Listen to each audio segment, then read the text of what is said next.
Welcome back to PTI. I'm your host, Tim Quinn, along with Tegan Colarusso and Mason Colarusso. Today we'll be talking about who is the better team, Manchester City or Real Madrid.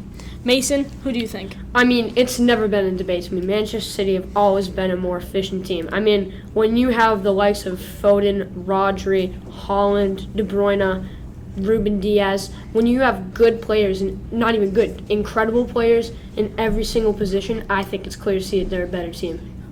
Okay, that's a fair claim. Tegan, what do you think? You are not even half close to the truth. Real Madrid are stacked.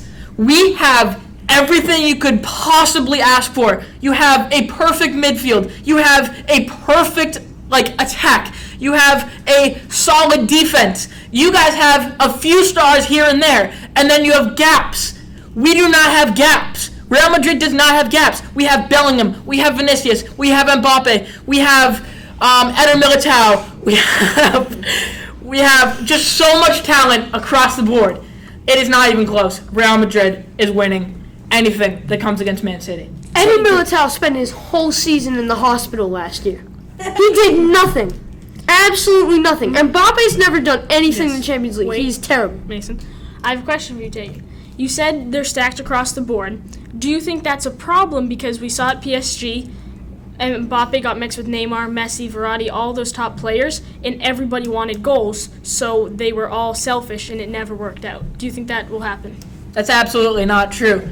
Well, it is true, but it's not going to happen because the players are all young and they are not selfish. I mean, Mbappe was young. Mbappe is young. He Yeah. still is young. But And he's still selfish. He is not selfish. He's the only person to score in the Euros for France. And he... Kolo Muani? That was an own goal. That was a header!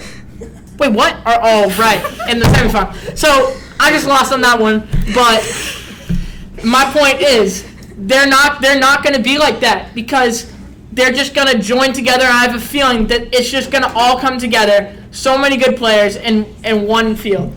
Okay, Mason, how do you think Foden can rebound after the tough Euros, and also how do you think De Bruyne is going to deal with the team after the rumors of him leaving?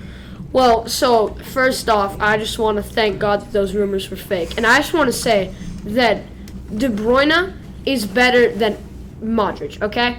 It's never been a debate to me. I think Modric, he's a solid player, but when you compare him to De Bruyne's skill level, it's nowhere close. Like, De Bruyne has done so much more for his team than Modric has done for Real Madrid, in my opinion. That is so wrong. And how do you think Foden can rebound after a tough Euros? I think the Euros, he didn't do his best. He could have done a lot better, but now he's had a great season with Manchester City. I think he's going to do the same thing again. I think that him and Haaland will both be the top scorers of the Premier League this season. Okay, last question. Who do you think will win the Ballon d'Or for this season? Like as of almost like last season now. Yes. It won't be Mbappe, I'll tell you that. Yes. But I hate to say it, but it might actually be, I'm actually kind of torn on this, really. It's a really hard competition between either Phil Foden of Man City or Rodri of Man City or Bellingham of Real Madrid. I think it will go to Bellingham, but we'll see how the critics go. If it is given to Messi or Ronaldo, I'm never watching a game of soccer ever again. Thank you. And who do you think will win the Ballon d'Or? Well, for me, it's clear. I mean, I think that, sure, the likes of Bellingham and Vinicius Jr., they've had a great season, but I think Vinny, he's out of the question after that terrible Copa America performance. Bellingham, he did have a great start in the Euros, but I think he just wasn't very consistent. I think it's going to be clearly Rodri. He's had too good of a season. Okay. Well, thank you guys, and that's the end of our show. Thanks for watching.